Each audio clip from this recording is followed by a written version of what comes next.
what I feel is best at the time, rather Okay. than trying to. When I was finishing I Live, I Learn, I tried to think ahead of time and be like, okay, well, where would this music sit if we go back to clubs?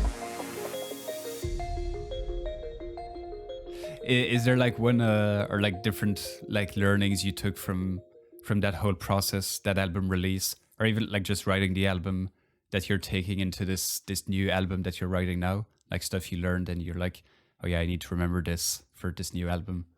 Yes, definitely. And most of them are quite boring, matter of fact things, really. And the first thing is bouncing stems for finished tunes. Mm-hmm. The second thing is properly naming, organizing, and filing those stems so that they are accessible at a moment's notice. Yeah. And the third thing really is making sure I do exactly what I feel is best at the time, rather than trying to. When I was finishing I Live, I Learn, I tried to think ahead of time and be like, okay, well, where would this music sit if we go back to clubs? Would it still be relevant? Yeah. And it made me worry about whether the tunes I was putting on that album will be, listened to after this kind of bubble moment. Yeah. And I was like, well, do I need to change some of these out? Do I need to put some other things in there? Do I need to do this? Do I need to do that? And ultimately, I just trusted my gut feeling, which was I like these tunes and they form a nice product together and they complement one another. So if I've worked for X amount of months on that basis, I'm probably right. Yeah, exactly. So that's what I need to do for this next album. Is I've already got a bunch of tunes coming together, and I'm worried because a lot of them are in G minor.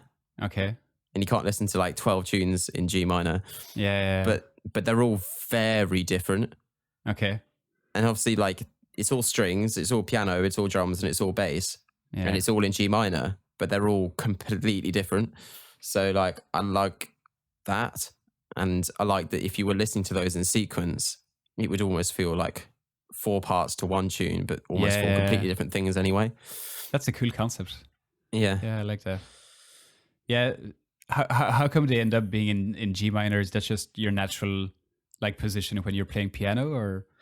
I think ultimately it's just where the tunes sat. So you have register, which is the, which octave is this instrument playing in. Yeah.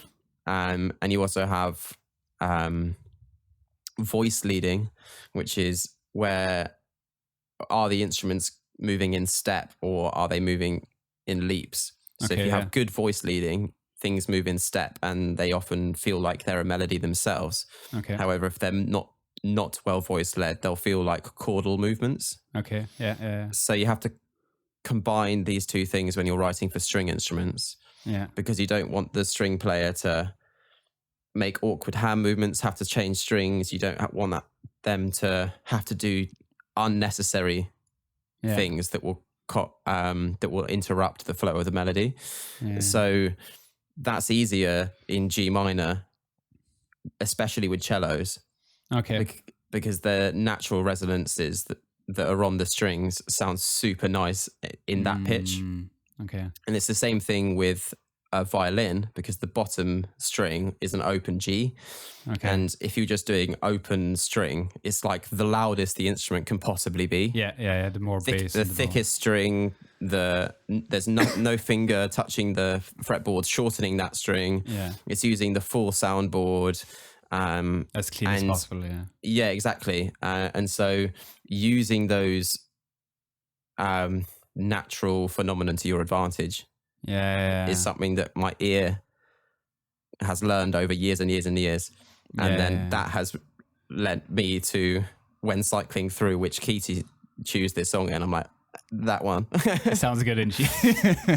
Yeah, exactly. G minor and E minor are really good for strings.